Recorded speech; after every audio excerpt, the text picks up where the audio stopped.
Already కుట్టేసినటువంటి blouse కి మన design చాలా సింపుల్ గా, అది కూడా కొత్త మోడల్ లో డిజైన్ అనేది ఏ విధంగా కుట్టుకోవాలనేది చాలా సింపుల్ వేలో మీకు చూపిస్తాను.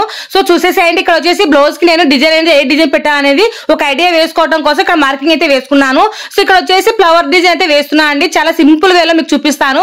ఇక్కడ వచ్చేసి క్యాన్వాస్ అయితే తీసుకున్నాను. క్యాన్వాస్ మీద ఇట్లా లవ్ సింబల్ వచ్చేలాగా ఈ విధంగా షేప్ అనేది తీసేసుకొని ఇట్లా మొత్తం 6 లవ్ సింబల్స్ అయితే కట్ చేసుకున్నాను అండి. ఇది క్యాన్వాస్ అనేది కంపల్సరీగా తీసుకోండి.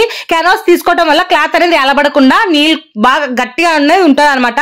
అందుకోసం అయితే క్యాన్వాస్ అయితే తీసుకున్నాను. ఇప్పుడు వచ్చేసి ఒరిజినల్ పీస్ వచ్చేసి వైట్ కలర్ క్లాత్ అయితే తీసుకున్నాను. ఈ వైట్ కలర్ క్లాత్ ఏంటంటే మనకు శారీ వచ్చేసి వైట్ కలర్ ఉందన్నమాట. సో అలాగే వచ్చేసి రాగి కలర్ లో మనకు కొంచెం కలర్ కాంబినేషన్ అయితే ఉందన్నమాట. అందుకోసం ఈ 2 కాంబినేషన్ తోటి నేను ఫ్లవర్ అయితే స్టిచ్చింగ్ అనేది చేస్తున్నాను. సో మొత్తం అయితే తెల్లది వచ్చేసి మనం లవ్ సింబల్ కి అయితే వేసేసుకున్నాను. ఈ రాగి కలర్ వచ్చేసి గోట్ వచ్చేలాగా క్రాస్ పీస్ లను తీసేసుకొని చుట్టూరు మన లవ్ సింబల్ చుట్టూరు కుట్టనే వేసేసి అక్కడక్కడ కొద్ది కట్ చేసుకొని ఇట్లా 3 చేసేసుకున్నాం అనుకోండి, మనకు లవ్ సింబల్ అనేది చాలా ఈజీగా నీట్ గా వస్తుంది అనమాట. అలాగే ఇక్కడ చూడండి, నేను ఎక్కడ కూడా థ్రెడ్ పైపింగ్ అనేది వాడకుండా చాలా సింపుల్ గా కుట్టే విధంగా, కొత్తగా నేర్చుకునే వాళ్ళైనా సరే చాలా సింపుల్ గా కుట్టే విధంగా, అందులో మనకు తొందరగా అయిపోవాలి కుట్టేది అన్నప్పుడు ఇలా థ్రెడ్ పైపింగ్ కావాలి ఏం అవసరం లేకుండా చాలా ఈజీగా ఈ ఫ్లవర్ డిజైన్ అనేది కుట్టేసుకోవచ్చు అండి. చూస్తున్నారా, ఇట్లా మొత్తం ఈ లవ్ సింబల్స్ అన్నిటికీ ఇట్లా గోట్ అనేది వేసేసుకోవాలి. ఇట్లా మొత్తం అయితే నేను గోట్ అయితే వేసేసాను. చూసారుగా, ఇట్లా మొత్తం అయితే కుట్టేసిన తర్వాత ఇలా ఉన్నాయన్నమాట. ఇలా మొత్తం రెడీ చేసుకున్న తర్వాత మన బ్లౌజ్ మీద ఆల్రెడీ మార్కింగ్ చేసేసుకున్నాం కదా, ఆ మార్కింగ్ మీద ఇట్లా ఫ్లవర్స్ అనేవి ఇట్లా పెట్టేసుకొని చుట్టూరు కుట్లు అయితే వేసేసుకోండి. ఇవి కుట్టు వేసేటప్పుడు మనకు గోట్ మీద వైట్ కలర్ క్లాత్ మీద అంటే ఇట్లా కుట్టనే పడేలా చూసుకోవాలి, లేదంటే మనకు కలర్ అనేది కనిపిస్తూ ఉంటది. అలాగే కుట్టేటప్పుడు కూడా జాగ్రత్త అండి. మనం ఆల్రెడీ స్టిచ్చింగ్ చేసినటువంటి బ్లౌజ్ కాబట్టి ఏదో ఒక క్లాత్ అనేది కుట్టు కింద పడిపోకుండా జాగ్రత్త చూసుకోవాలి, లేదంటే పడిపోతుంది అనమాట. సో మళ్ళీ కుట్టుకొని మళ్ళీ రివర్స్ పని చేసుకునే అవసరం లేకుండా చాలా తొందరగా కుట్టేసుకోవచ్చు.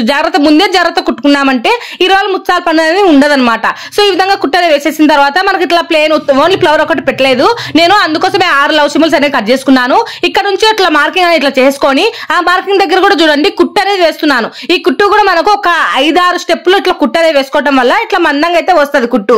ఆ కుట్టు దగ్గర మళ్ళీ మొగ్గల మాదిరి కూడా పెడతానండి. సో మళ్ళీ ఇక్కడ వచ్చేసి ఇక్కడ సైడ్ కూడా అంతే, ఇట్లా కొంచెం వంకరగా ఇలా తీసేసుకొని ఇక్కడ సైడ్ కూడా అంతే ఒక లవ్ సింబల్ ఇలా పెట్టేసుకొని జాయింటింగ్ అనేది చేసుకోవాలి. ఇక్కడ వచ్చేసి నేను వైట్ కలర్ దారం అనేది తీసుకున్నాను కాబట్టి వైట్ కలర్ మీదనే ఇక్కడ కుట్టు అనేది పడేలాగా చూసేసుకొని ఇక్కడ కుట్టు కూడా మనం మార్కింగ్ చేసినటువంటి వంకర మార్కింగ్ చేసాను చూడండి, దాని మీద కూడా ఇట్లా ఒక 6 స్టెప్పులు ఇట్లా కుట్టు అనేది వేసుకుంటూ వచ్చేసాను. ఇలా వేయటం వల్ల మనకు డిజైన్ అనేది చాలా బాగుస్తుందండి. చాలా సింపుల్ గా కుట్టేసుకోవచ్చు. మీరు ఇక్కడ ఇంకా ఫ్లవర్స్ ఏమైనా మొగ్గులు కూడా పెట్టేసుకోవచ్చు.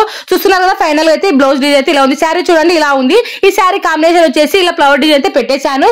వీడియో నచ్చితే తప్పకుండా అయితే లైక్ చేయండి. ఈ బ్లౌజ్ కి వచ్చేసి నేను 250 రూపాయలు అయితే తీసుకున్నాను. మీరెంత తీసుకుంటారో నా కామెంట్ అయితే కామెంట్ చేయండి. Thank you.